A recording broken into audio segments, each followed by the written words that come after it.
এটা পবিত্র মক্কায় পুরস্কার হিসেবে দেওয়া হয়েছে। فاز بالمركز الأول في الفرع الرابع محمد زكريا من جمهورية بنغلاديش মানে الشعبية.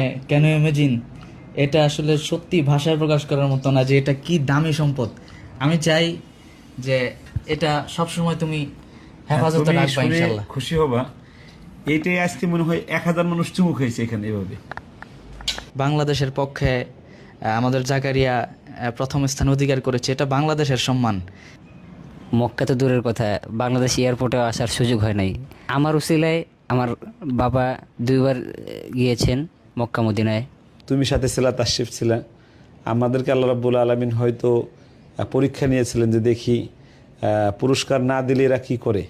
আসসালামু আলাইকুম প্রিয় ভাইরা, প্রথমেই আমাদের নবনির্বাচিত বিশ্বজয়ী হাফেজে কোরআন হাফেজকারী জাকারিয়াকে আমার পক্ষ থেকে একটি ফুলের তোড়া আমি দিচ্ছি। এটা সত্যি আসলে জাকারিয়ার জন্য কিছুই না, এরপরও আসলে আমি তো আসলে এসে পাইনি, সেজন্য আমার মনে একটা আক্ষেপ রয়েই গেছে যে এভাবে আসলে দিতে পারলে মনের একটা প্রশান্তি কাজ করবে আর কি। আলহামদুলিল্লাহ, মহান আল্লাহর দরবারে অসংখ্য শুকরিয়া আদায় করি যিনি আমাদেরকে পবিত্র কোরআনের মতো এত বড় একটি দৌলত দান করেছেন। দ্বিতীয়ত, মহান রবের দরবারে আরও অসংখ্য শুকরিয়া আদায় করি যিনি সৌদি আরবের পবিত্র মক্কায়, যেখানে বহু মানুষের যাওয়ার স্বপ্ন, উমরা করার স্বপ্ন, সেই কাবা শরীফের ভিতরে পবিত্র কোরআন প্রতিযোগিতায় আমাদের প্রিয় জাকারিয়া প্রথম স্থান অধিকার করেছে।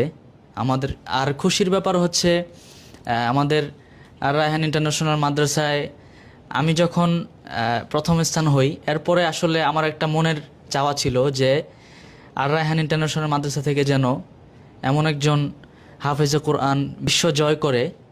সত্যি আমার মনের একটা আকাঙ্ক্ষা পূরণ হয়েছে, সেজন্য আল্লাহর দরবারে আবারও শুকরিয়া।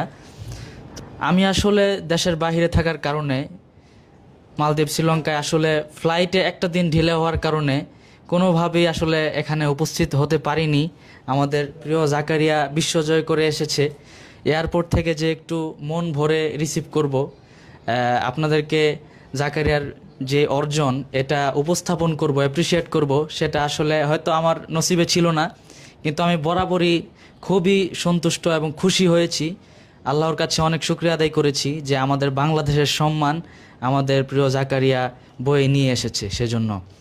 আর আমি বাজানকে তো মালদ্বীপ থাকা অবস্থায় বাজান খুব খুশি ছিল এবং আল্লাহর কাছে দোয়া করছিল যেন জাকারিয়া যেন বিশ্বজয় করতে পারে, প্রথম স্থান অধিকার করতে পারে। আমি সেই কনফিডেন্স